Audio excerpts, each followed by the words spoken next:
자, 이번에는 437페이지 볼게요. 페이지 437. 여기 이제 도로 그러면 용어 정의할 때 한번 했는데, 일단 보행도 가능해야 되고, 자동차 통행도 가능해야 되고, 너비도 얼마 이상이어야지. 잘못했다. 요게 이제 세 가지가 동시 충족해야 됩니다. 그러면 이 도로를 지정하겠다, 공고하겠다 그러면 이거와 관련된 토지 소유자들이 있을 거 아니에요? 그 사람들한테 동의 얻어라 해서 도로를 지정에다 동그라미 해놓으시고요. 지정할 때 허가권자가 위치를 지정 공고하려면 국토교통부령이 정하는 바에 따라 이해관계인의 동의 동그라미 동의를 받아야 되는데 다음 어느 하나에 해당이 되면 동의받지 아니하고 밑줄 칠게요. 동의받지 아니하고. 그럼 결론은 동의받아야 되는데 동의 안 받는 경우는 건축위원회 동그라미 심의 거쳤지 하는 경우가 두 가지가 있다 이 뜻이에요. 첫 번째가 동의를 얻을 수가 없어. 그 이해관계인이 해외에 거주하는 거예요. 해외에 거주하면 동의 얻기 곤란하잖아요. 그러면 건축위원회 심의 거쳐 도로 정할 수 있고, 여기 혹시 평원 공연이란 말 들어봤어요? 어디선가 들어봤죠? 민법 시간에. 민법에서 뭐 취득시효 뭐 이런 거 얘기할 때 주민이 오랫동안 통행로로 여지껏 한 10년, 20년 써왔어. 근데 이제 와서 도로를 지금 하겠대. 근데 굳이 그거 동의 얻을 필요 있겠어요? 여지껏 써왔는데. 그래서 사실상의 통로로 해당 지자체 조례가 정하는 거, 혹시 사실상의 통로를 우리 다른 말로 현황도로라고 하거든요. 지적도에는 도로라고 안 써 있는데 가서 보면 도로로 쓰고 있어. 그럼 사실상 현황도로죠. 근데 그 지자체 조례가 정할 때 그러면 건축위원회 심의 거친다, 안 거친다? 안 거치고 심의만 거치고 동의받지 않고 정할 수 있다. 근데 폐지 변경할 때는 달라요. 좀 전에 지정할 때는 동의 얻으라고 그랬죠. 그럼 폐지 변경할 때도 동의 얻어야 돼, 안 얻어야 돼? 얻어야 돼. 그래서 도로를 여기 폐지 변경에다가 동그라미 쳐놓고, 폐지 변경할 때도 이해관계인의 동의 동그라미 치세요. 동의 받아야 되는데 그 도로에 편입된 소유자, 뭐 건축주, 허가권자 지정된 도로 폐지 변경 신청하는 경우에 똑같다. 근데 얘 예외 있어 없어? 예외 없잖아 지금.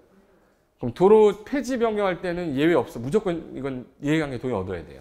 차이점이 무슨 말이냐면, 여보세요? 도로를 지정할 때는 이해관계인이 동의 얻어라. 근데 동의 없이 가능한 경우가 있다.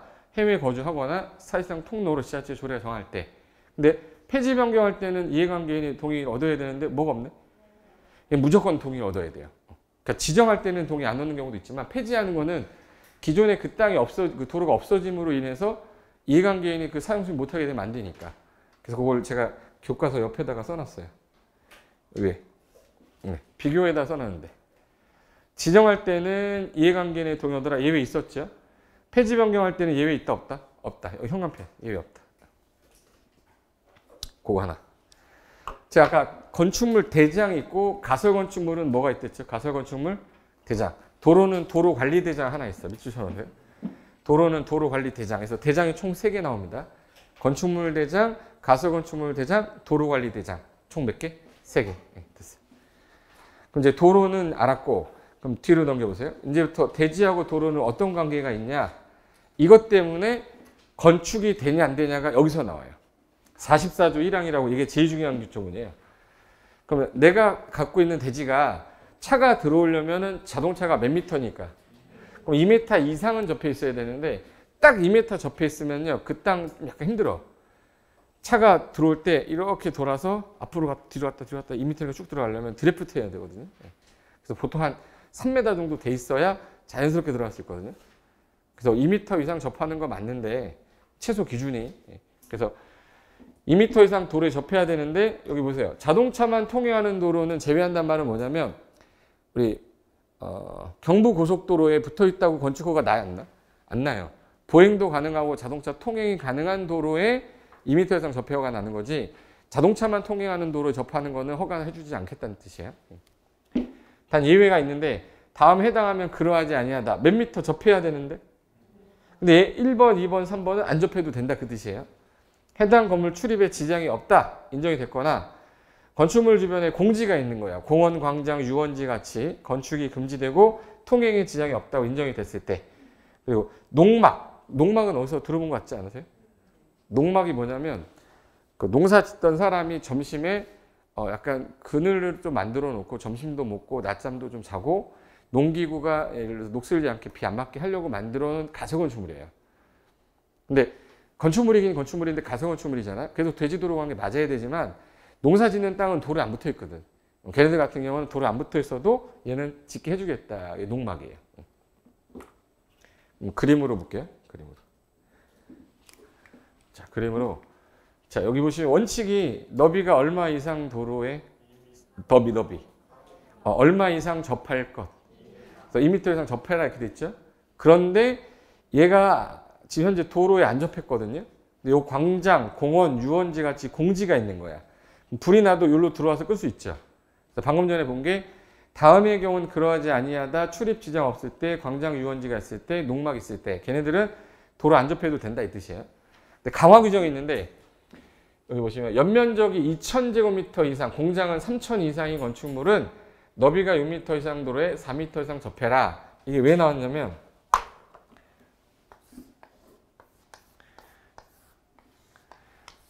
여기 건물이 땅에 있어. 여기다가 건물을 짓는데 연면적 합계가 2,000 이상이 된 거예요. 2,000제곱미터면 600평 이상이 된 겁니다. 엄청 큰 거예요. 그럼 유동인구 되게 많겠지. 주차장에 차가 이렇게 많아. 이게 많은데 딸랑 2m만 접한 거예요, 만약에. 그러면 얘 있죠, 얘. A가 좀 있다가 쓰러져요.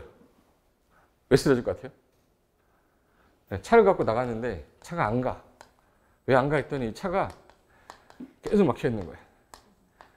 괜히 크게 그렸네. 여기서 차 한 대 나가고 차 한 대 들어가고 해야 되죠. 차 한 대 나가고 들어가고 하니까 여기가 병목 현상이 생기는 거예요. 옛날에 이거 없을 때는 그냥 가는데 여기 3분이면 가는데 지금 30분 거리인데요. 그럼 얘 때문에 피해 보는 건 이 사람이지. 그러니까 요 2m가 안 되니까 2m 더 접해서 차가 한 대 들어오고 차가 한 대 나가면 여기는 잘 나갈 거 아니에요. 그럼 여기는 몇 미터 접해야 되는 게 맞겠다. 4m 이상 접하는 게 맞겠다. 근데 여기 2m는 차량 진출입으로 죽어버렸기 때문에 여기 4m가 있어야 돼요. 그럼 더하면 몇이네? 2에다 4 더하면? 너비가 6m 이상 도로에 4m 이상을 접하면 된다. 대신에 연면적이 2,000 이상일 때만. 공장은 유동인구 많지 않죠. 공장은 얼마 이상일 때? 3,000 이상일 때. 그래서 이게 연면적기가 2,000 이상이면 너비가 얼마 이상 도로에? 4m 이상 접하는 건 강화 규정이라고 그래요. 강화 규정. 단 축사 작물 재배사는 사람이 다니는 게 아니기 때문에 얘는 안 해도 되고. 그래서 이걸 너육사접이라고 그래요. 너육사접. 따라해봐요. 너육사접. 너육사접. 옳다 지쳐 잠이 들면 너육사접. 헷갈리게 할거 너사육접. 헷갈리게 빨리 안 따라해? 너육사접. 너비가 6m 이상 도로에 4m 이상 접할 때 연면적이 큰 건물 짓게 해주겠다는 규정이에요. 강화 규정입니다. 그래서 이게 연면적에 따른 거다라고 해서 별도 규정으로 밑에 3번에 여기 보세요. 현관편은 연면적 합계 2,000에다가 현관편 하시고 공장 밑줄 치고 3,000. 공장은 3,000. 축사 작물 재배사는 빼고 얘는 너육사접. 가로 안에 알맞은 숫자 6하고 4를 올바르게 나열한 걸 찾는 게 문제였어요. 너육사접. 됐고. 자, 그러면 이제 대지도 했고 도로도 했어. 그럼 내가 건물을 지을 건데 여기 도로가 4m 도로에 이렇게 접혀 있으면 깔끔하게 내가 건물을 지을 때 이렇게 줘도 되고 이렇게 줘도 되는데 이렇게 지면 문제가 생겨요. 왜 문제가 생기냐면 잘 봐요. 사람이 지나가는데 지금 현재 건물이 나왔어. 그럼 어떻게 해야 돼? 왼쪽으로 가야 돼요? 오른쪽으로 가서 도둑이야 그래야 돼? 왼쪽으로 가면 좀 이따가 부딪히잖아. 누구가 힘드냐면 보행하는 게 힘들어져요. 그럼 저게 건물을 짓게 했어야 되네? 못 짓게 했어야 되네? 그래서 대지하고 도로가 만나는 이 경계선을 건축 가능선이라고 해서 건축선이라고 해놨어요. 그럼 이 건축선의 수직면을 넘어서 건물이 나오면 안 된다 이렇게 해놨어. 그럼 건축선의 무슨 면을 넘지 마세요? 수직면. 그래서 이거를 도로하고 접한 부분이죠. 도로하고 대지가 접한 부분 선 있죠. 그 건축할 수 있는 선을 뭐라고 하고? 건축선. 이거를 대지와 도로의 경계선. 이 경계선을 우린 뭐라 하겠다 이거를 건축선이라고 한대요. 그러면 이게 건축선이라고 했는데 그림으로 제가 해볼게요. 자 봐요. 요 너비가 지금 현재 4m 이상인 도로에 자 이게 있으면 이게 무슨 선이 되는 거예요? 건축선으로 하는 거예요. 그럼 얘는 대지 면적이 정사각형 대지면 10 곱하기 10 하면 대지 면적이 얼마가 되는 거네? 100제곱미터가 되는 거죠. 근데 만약에 문제가 생겼어요. 이게 만약에 4m가 아닌 거야. 자 봐요. 이 둘 노란 선은 중심선이고 보라 색깔은 이거를 뭐라고 불러요? 건축선. 이게 이제 4m일 때. 근데 만약에 4m가 아닌 거야. 몇 미터예요? 그러면 4m가 아니고 2m면 건물을 만약에 여기다 이렇게 져버리면 얘 지나가다가 뒤에서 차 오면은 죽어라 뛰어야 돼요. 불편하잖아. 그럼 몇 미터 확보를 해줘야 된다. 그럼 무슨 선을 그어야 돼요? 중심선을 거서 양쪽으로 2m, 오른쪽으로 2m 이렇게 가면 몇 미터 확보가 되니? 4m. 그러면 중심선에서 소유 너비의 절반을 물러난 요 선을 건축선으로 하겠다. 예외. 이렇게 된 거예요. 소유 너비에 지금 몇 미터에 미달이 돼서 4m에 미달되면 자, 요 부분은 그럼 대지로 쓰겠다는 얘기예요? 도로로 쓰겠다는 얘기예요? 도로는 건물 못 지니까 대지 면적에 들어가면 안 되죠. 그럼 여기 1m 들어갔고 여기 1m 들어갔겠죠? 그럼 10에서 1m 빼면? 그러면 9 곱하기 10은 대지 면적 얼마예요? 그래서 90제곱미터 되는 거야. 땅 살 때 도로 너비가 4m 안 되면 내 땅 일부 날아가는구나. 이걸 기억하고 있어야 돼요. 그래서 중개하실 때도 설명하셔야 돼. 이 땅이 도로가 4m 확보 안 돼서 건축선이 뒤로 후퇴되니까 그 부분만큼은 건축을 못합니다라고 얘기를 안 해주면 나중에 나는 100평 샀는데 왜 80평밖에 건물 못 짓냐 이런 소리 나와요. 이게 대지 면적에 포함되기 때문에 제외되기 때문에 포함되지 않게 제외되기 때문에. 근데 지금 이때 왼쪽에 뭐가 있네요 여기? 대지죠. 근데 여기 하천이 지나가면 얘 후퇴가 안 되죠. 그래서 그림이 자, 몇 미터 도로네 이거? 2m 도로인데 하천 지나가잖아요. 그럼 일로 후퇴가 안 되잖아. 그럼 요 하천 경계선 있는 쪽에서 소유 너비만큼 물러나야 돼요. 그럼 요 2m니까 얘 몇 미터 들어왔겠네? 2m. 그러니까 얘 몇 미터겠네? 8m. 그럼 8 곱하기 10 하면 80제곱미터예요. 건너편에 하천이 있는 거야. 도로 2m인데 하천이 있어. 와, 좋대. 근데 하천 봐. 하천 봐. 내 땅 여기가 이만큼 다 날아가는데. 그러니까 4m 도로면 아무 상관이 없는데 4m 도로가 아니면 문제가 생길 수 있다는 거예요. 말뜻 이해되셨죠? 그래서 여기 2m 들어갔으니까 2m에다 10 곱하면 20제곱미터 날아가는 거예요. 그래서 8 곱하기 10해서 얘는 얼마예요? 80. 이게 이제 건축선을 제시하기 때문에 저 선에서 4m 뛰어야 되는 겁니다. 근데 가각전제라고 해서 이 가각전제, 전제의 뜻이 뭐냐면 자른다는 뜻이거든요. 전제한다. 근데 가각, 도로 가자의 뿔각자예요. 그럼 잘 봐요. 차가 지나가는데 이렇게 직진할 때는 상관이 없어요. 근데 건물을 만약에 대지도로 건축선이니까 건물 여기 이렇게 져놨어. 근데 차가 유턴하려고 그랬는데 얘가 지금 현재 이렇게 가까이 돌면 여기 부딪히니까 크게 돌아요. 크게 돌면 이쪽에서 오는 애랑 만나. 아이고 안녕하세요 이렇게 돼. 위험하잖아. 그러면 이 건물을 이렇게 짓게 되면 이렇게 되면 옆구리가 막 까질 거야. 그러면 여기 건물 짓게 해야 돼? 못 짓게 해야 돼? 그래서 교차점에서 일정 거리를 물러난 다음에 요 점하고 요 점을 연결하는 선을 건축선으로 한다 이렇게 해놨어요.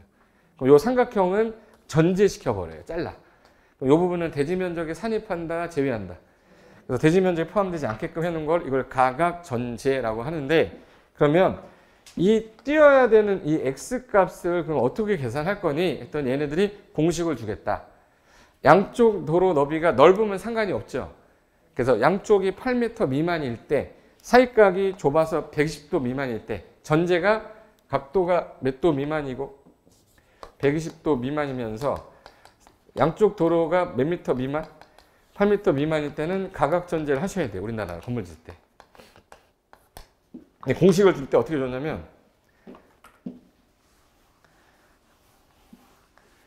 지금 한쪽 도로가 5m고 한쪽 도로가 7m죠.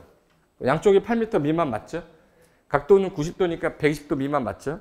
그럼 이제 가각전제 할 때 각도를 먼저 90도라고 줬죠. 90도면 90도 미만에 들어가요? 90도는 이상에 들어가요? 여기 들어가니까 여기 박스에서 찾으라는 얘기예요.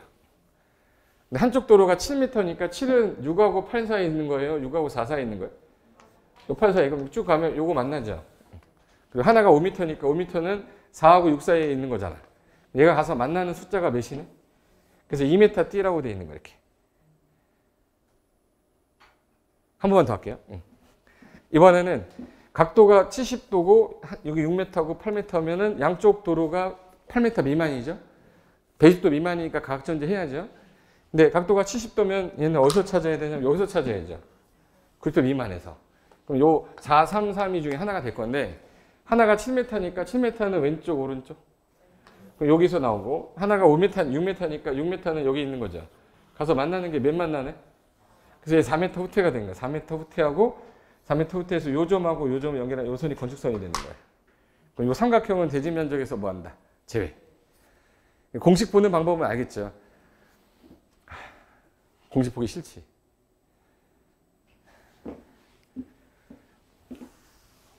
내가 오늘 건축선 끝내줄게. 다시는 건축 공부 안 하게 해줄게. 봐봐요. 각도가 사거리인데 이게 만약에 80도예요. 80도면 이게 4m고 이게 5m야. 그럼 이쪽이 10m고 이쪽이 10m예요. 이게 A 땅이야. A 토지. 그러면 가각전지 해야 됩니까? 안 해도 됩니까? 이거부터 따져야 돼요. 양쪽 도로가 8m 미만입니까? 사이각은 120도 미만입니까? 그럼 가각전지 해야죠. 그러면 80도니까 80도는 어디에 있냐면 여기 있잖아. 그러면 여기서 만나는 거 찾아야 되죠. 하나가 4고 하나가 5니까 4부터 넣어볼까? 4는 어디 있냐면 여기 있죠. 요거 5는 여기 있죠. 만나면 몇이야? 2. 그러면 여기서 요 점에서 몇 미터를 후퇴하고 2m 후퇴한 다음에 요 점을 연결하는 거죠. 그러면 요 땅의 대지 면적은 얼마입니까? 라고 계산하라는 거예요. 대지 면적 얼마예요?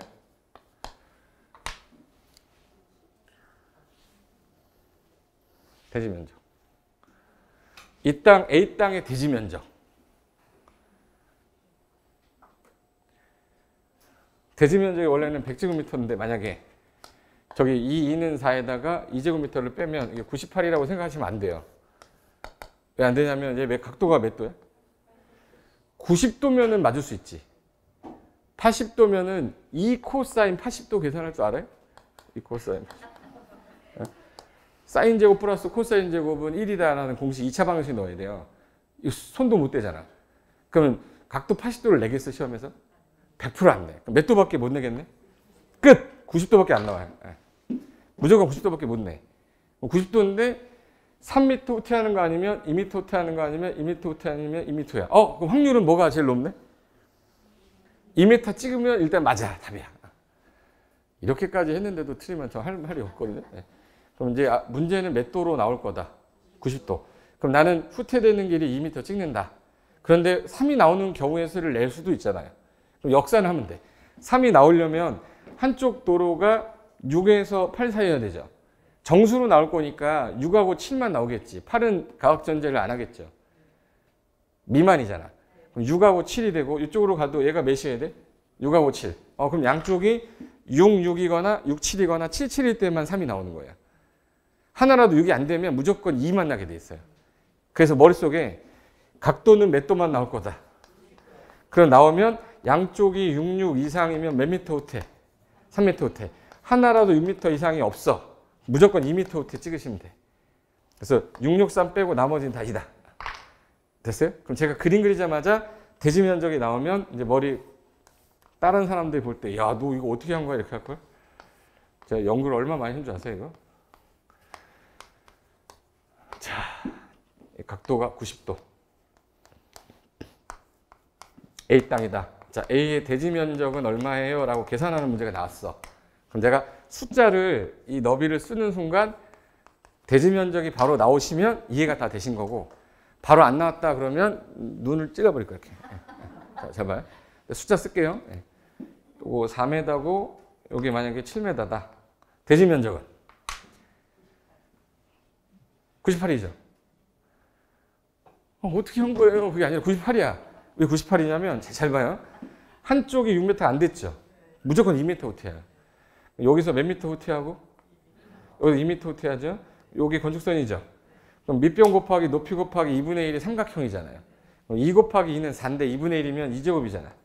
그럼 100에서 2제곱 빼면 답이 98제곱미터 3번에 있는 거 동그라미 치면 되는 거예요. 이해됐어요? 다시. 내 숫자 쓰는 순간 바로바로 나와야 돼. 4하고 6이면 98. 대답 안 나와? 4하고 5면 98. 4하고 7이어도 98.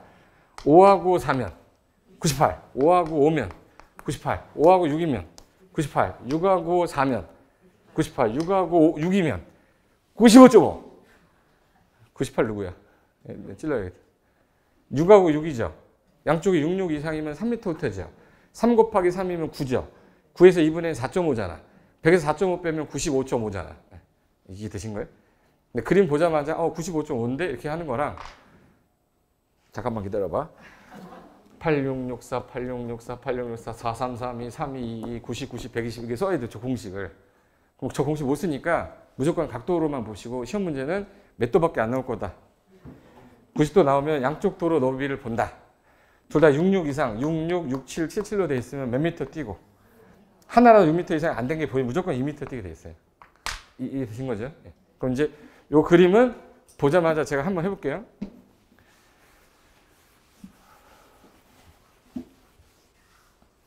각도는 120, 110 이런 거 안 나온댔죠? 각도 몇 도에? 양쪽 도로 너비를 봤더니 7하고 얘는 몇이에요? 하나가 6이 안 됐네? 몇 미터 뛰겠네?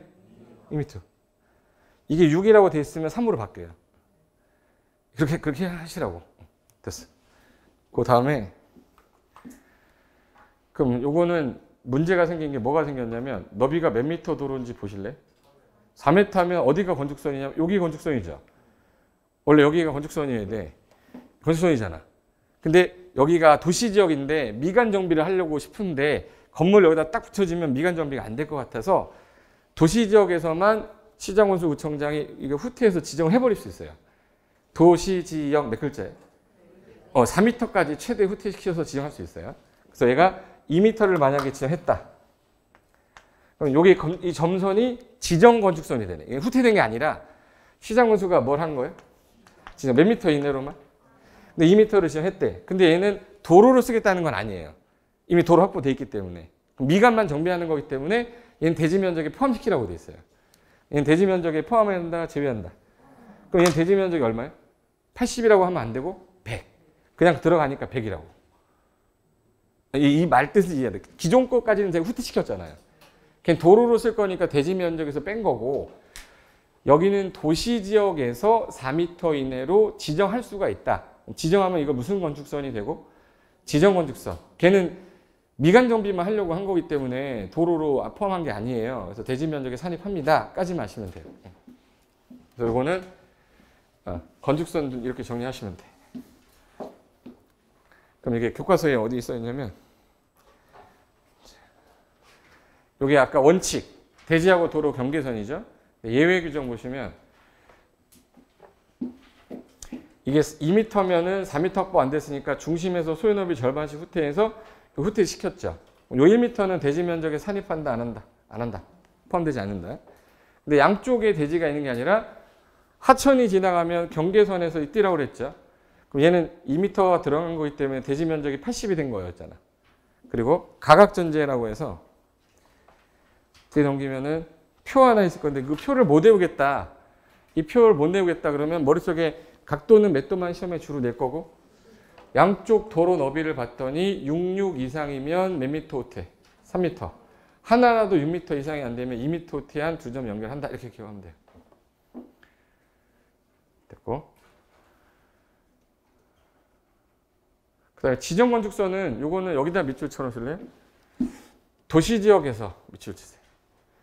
특특시군구가 도시지역에서 몇 미터 이야? 4m 동그라미. 그럼 도시지역에서만 4m 이내로 건축선 따로 지정한대요. 그럼 이거는 무슨 건축선이 되는 거예요? 그럼 이건 무슨 건축선? 그럼 얘는 도로로 쓰는 건 아니죠. 그래서 얘는 대지 면적에 뭐 되네? 포함된다. 거기까지. 됐어. 그거만. 그 다음에 이제 건축선에 따른 건축 제한이라고 되어 있는데 혹시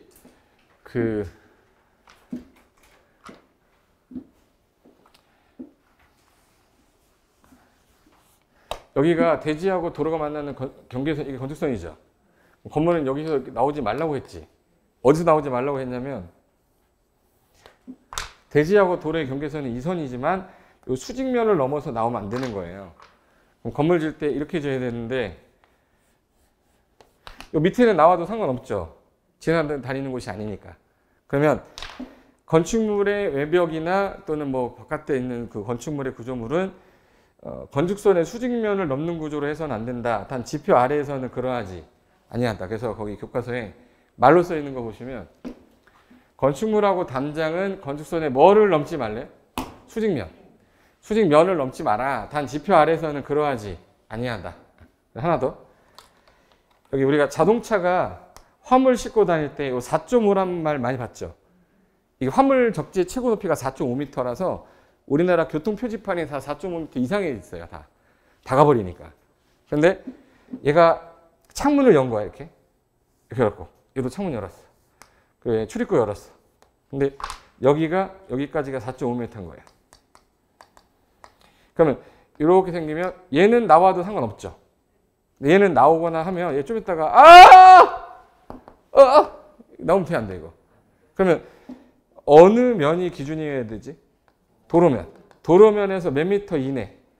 4.5m 이내 출입구나 창문 등 유사 구조물을 열고 닫을 때 수직면을 넘는 구조로 해서는 안 된다. 네. 도로면 동그라미 몇 미터 이내? 4.5. 도로면에서 4.5m 이하의 출입구나 창문 그 밖에 유사한 구조물을 열고 닫을 때 수직면을 넘어버리면 다친다. 구조로 해서는 안 된다.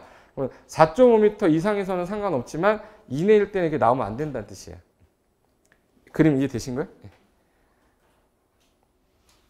그래서 두 가지를 건축선 지정과 건축선 지정에 따른 제한이라고 그래요. 그럼 이제 대지 끝났죠? 도로 끝났죠? 대지도로 관계 끝났죠? 건축선 끝난 거야. 개별 규정들이에요. 뒤로 한 장 넘겨보세요.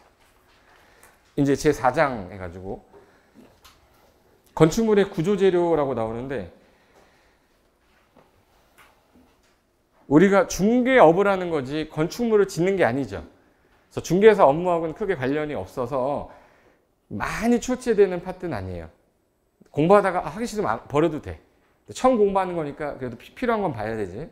그래서 암기 규정이 있기 때문에 간단하게 정리하면 되는데 이게 건축물의 구조는 안전해야 된다. 이 규정 때문에 건축물이 만약에 눈이 내렸는데 무너지고 비가 왔는데 무너지면 안 되잖아요. 그럼 일반적으로 고정 하중이나 적재 하중이나 또는 적설 하중, 풍압, 지진, 그 밖에 진동, 충격에 안전한 구조를 가져야 한다를 원칙으로 해놨어요. 그럼 이거를 그림 그리는 사람을 설계자, 공사하는 사람을 시공자라고 그러죠. 누가 제일 중요한 사람이에요? 설계자가 제일 중요한 사람이야. 설계자가 설계한 도면에 맞춰 시공하는 거잖아요. 그럼 뭐가 잘못돼 버리면 설계가 잘못돼 버리면 공사 끝나는 거예요. 그래서 가장 중요한 게 뭐예요? 설계야. 그럼 그 설계자가 건축물을 건축하든 뭐 뜯어 고치는 대소를 하든 해당 건물의 설계자는 이라고 되어 있잖아요. 설계자는 구조 안전 확인도 받아와.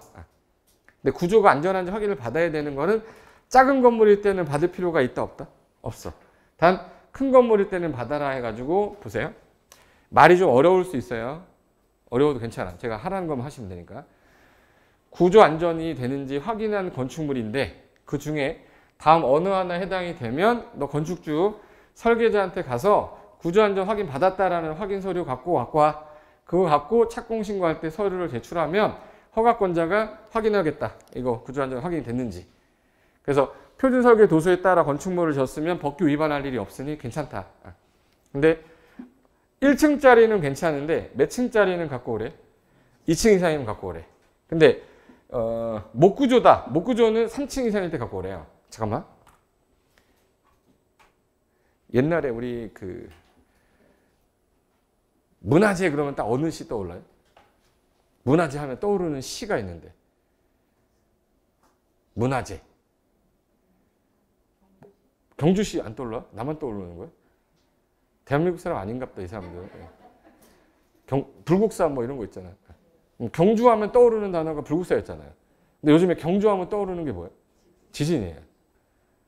그럼 지진이 일어나는데 우리나라는 그동안 지진에 대해서 좀 약간 덜 민감했는데 최근에 지진이 발생이 잦아지면서 규제 강화한 거예요. 근데 문제가 생겼습니다. 콘크리트 구조하고 목 구조 중에 어느 게 지진에 좀 더 잘 견디냐면 콘크리트라든지 이런 것들은 벽돌이라든지 이런 것들은 옆으로 흔들 거 아니야, 땅이?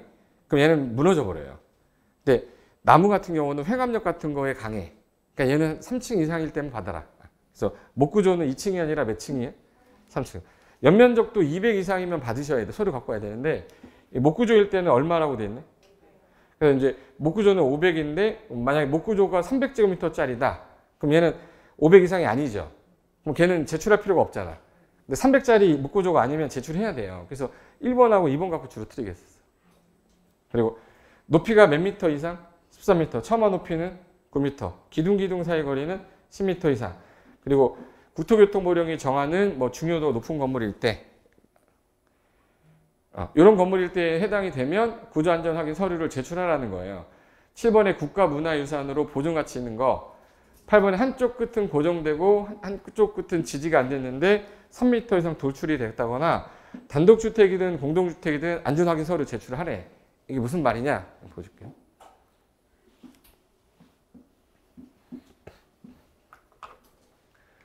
자, 봐요.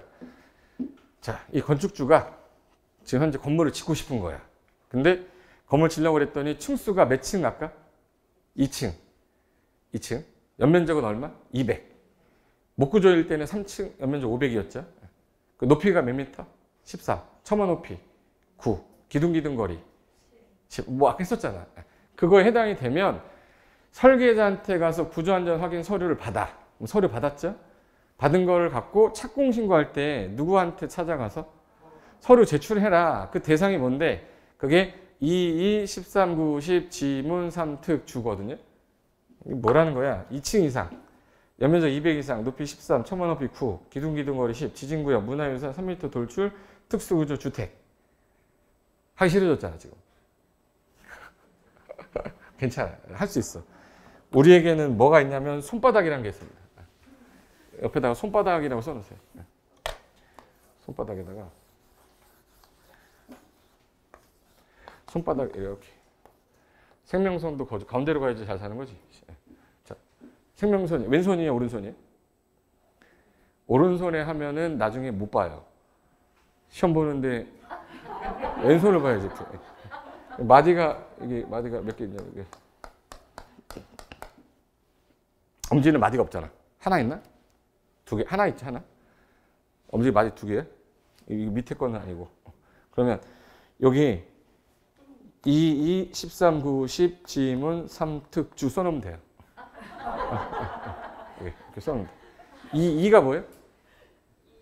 2층 이상, 연면적 200 이상. 1대는 제출하라고. 목구조일 때는 3층, 목구조일 때는 면적 얼마? 500.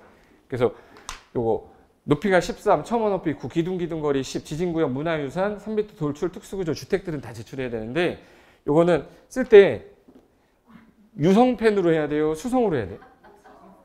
수성으로 하게 되면 214원이나 긴장하면 땀난단 말이야. 유성으로 하셔야 돼. 하이테크 펜 1200원짜리인가? 그 유성으로 얇은 거 있어요. 손바닥에 10개 정도 써갈 건데 그중에 1번이에요. 그래서 여기 몇 층 이상이라고 좀 전에? 그렇죠. 그거를 손바닥에 2, 13, 9, 10, 지문, 3특주 써가면 돼. 2가 뭐야? 그럼 2층. 연면적 얼마? 200. 여기 삼겹살 중에 제일 맛있는 게 목삼겹이에요. 기억해도 목삼겹. 따라 목삼겹. 최소한 먹어도 500g 먹어줘야 돼. 창피하다. 나도 이러고 싶지 않아. 나 박사예요. 목구조는 목삼겹 몇 층? 3층. 목구조는 몇 층이라고? 몇 그램 먹으라고요? 500g. 목구조는 500g이야. 기억해도. 예. 먹고 싶다. 높이 몇 미터? 13. 처마 높이 9. 기둥 거리가 10m. 그리고 건축물의 용도, 규모, 여러 가지 좀 중요도 높은 건축물에서 국토교통부 령 보면 지진구역이라고 써 있어요. 그리고 문화유산으로 보존할 가치 있는 거, 한쪽 끝은 고정됐는데 다른 끝은 지지 안 됐다. 이게 3m 나온 거, 이거를 특수구조라고 그랬죠. 특수구조 건축물일 때. 그리고 주택, 단독이든 공동이든 요거에 어느 하나 해당이 되면 서류 제출하셔야 되는데 저 숫자를 갖고 틀리게 합니다. 쟤는. 그래서 여기 뭐라고 쓰라고요? 2, 13, 90, 지문, 3특주 써놓으면 이 알 정도면 되는데 1, 2번이 잘 나오니까 1번에 몇 층 이상? 2층. 연면적 200. 목구조일 땐 목삼겹 500g 기억해야 돼. 목구조는 얼마? 3층. 연면적은 500. 그 정도만 조심하면 돼요. 됐고, 요거는 이제 구조 안전 확인 서류고, 오른쪽에 가면 구조 기술사라고 해가지고, 여기 쌍가로 이번에 구조 기술사는 이거는 건축에 관련돼서 학식이 엄청 높고 똑똑한 사람이에요. 그 사람이 구조 안전 확인할 때 협력 의무 있어요. 그래서 다음 어느 하나에 해당할 때에는 설계자는 야 이렇게 큰 건물 질 때에는 기술사한테 협력까지 받아와라. 그래서 2층이 아니라 몇 층으로 나왔네? 6층. 특수구조 위험해서. 다중이용 건축물하고 준다중 사람 바글바글해서. 그리고 3층 이상인데 필로티 형식으로 올린대. 그리고 국토교통부령이 정하는 건축물 이게 지진구역이에요. 그래서 여기 6특 다준 3필지라고 해서 요게 여기 보세요. 몇 층 이상? 6층. 무슨 구조? 특수구조. 다중이용, 준다중이용, 그리고 3층 이상의 필로티, 지진 안전 확인 대상에서 얘는 뭐라 부르냐면 6특 다준 3필이라고 그래요. 그 혹시 김필이라고 아세요? 내 진짜 되게 좋아하는 애인데. 그 노래 부르는 가수 몰라? 아, 또 대화가 안 되네. 그 목소리 되게 좋은 애 있잖아요. 하여간에 뭐 노래 잘하는 애 있어요. 필이라고 했어요. 요거 6특 다준 3필지인데 요건 요 칸에다 쓰는데 두 번째 칸입니다. 6특 다준 3필 이렇게 갔습니다. 그래서 요거는 이제 두 번째 거 쓰는 거야. 나중에 이제 10개 정도 쓸 거니까 손바닥에다가 누가 본다고 해서 뭐라고 안 해요. 걸리면 이게 뭐냐 그러면 시험 끝나고 누구 만나기로 했 장소 써놓은 거라고 그러면 2는 뭐야 그러면 아 이거는 2분 안에 오라고 해서 3은 뭐냐 그러면 3명이 만나기로 했다고. 어쨌든 뭐 걔네가 뭐라 물어보면 여기서 또 덜덜 떨어서 죄송해요 잘못해서 이러면 안 돼요. 그냥 개거품 물어버려야 돼. 네가 뭔데 이렇게. 시험장에서 잘못했다 하는 순간 진 거야. 시험장에서 만약에 뭐 보다 걸렸다 그러면 나 10년을 공부했어. 나 건드리면 죽여버릴 수 있으니까 나 건드리지 말라고. 세게 나가야 돼요. 거기서 죄송해요 한 번만 봐주세요. 시험지 뺏겨버려요. 절대 그러면 안 되니까 옆에서 도와주셔야 돼. 진짜예요? 라고 얘기해줘요. 진짜라고. 저 사람 건드 죽어요. 도와줘야 되는데 거기서 뭐 개거품 물어야 되는데 죄송하다는 둥 이런 소리 하면 안 되고. 그러면 손바닥에 써놓으면 되니까 신경 쓰지 말고 버리셔도 돼. 아셨죠? 됐고 뒤로 넘기시면 지진에 대한 내진 환경, 내진 능력 공개라고 해서 444페이지 보이세요? 지진에 대한 안전 여부 확인 보이세요? 거기 1번에 내진 등급이라는 단어 있을 거예요. 지진에 견디는 건축물의 등급을 1등급, 2등급 나눠서 얘를 공시해 줘야 됩니다. 그래서 3등급짜리가 비싸겠네, 1등급짜리가 비싸겠네. 1등급 비싸겠죠. 견디는 구조 센 거니까. 그래서 요거를 동그라미 1번에 국장은 지진으로부터 건물의 안전을 구조안전 확보하기 위해 용도, 규모, 설계, 구조의 중요도에 따라 내진 등급이라는 걸 설정해야 된다. 그리고 오른쪽 가시면 어느 경우에 내진 능력을 공개해야 되냐 해서 1번에 다음 어느 하나에 해당이 될 때 밑줄 칠게요. 사용 승인 밑줄. 사용 승인 받는 즉시 지진 발생 시 견딜 수 있는 내진 능력 공개하는데 그게 어떤 거냐? 몇 층 이상이라고 써 있네?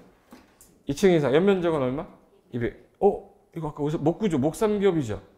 몇백 그램 먹으라고? 이거 아까 어디서 봤지 이거? 그게 뭔지는 모르겠는데 이미 있었어. 그죠? 구조 안전 받은 서류 제출하는 거였잖아.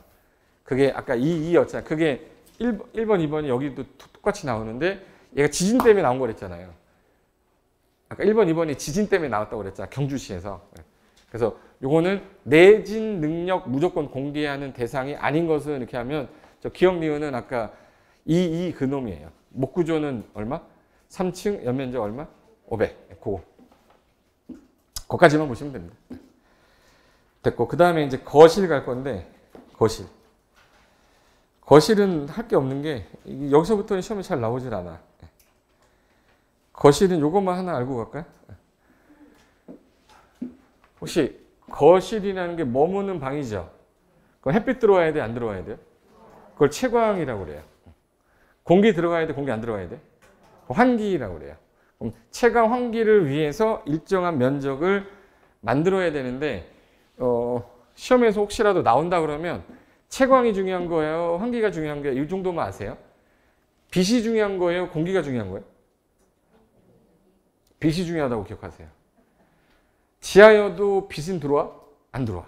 지하에 뭐는 들어오는데? 문 만들어 놓으면 창문에 공기는 들어오잖아. 빛 안 들어오면 끝나는 거예요. 그래서 빛이 더 중요합니다.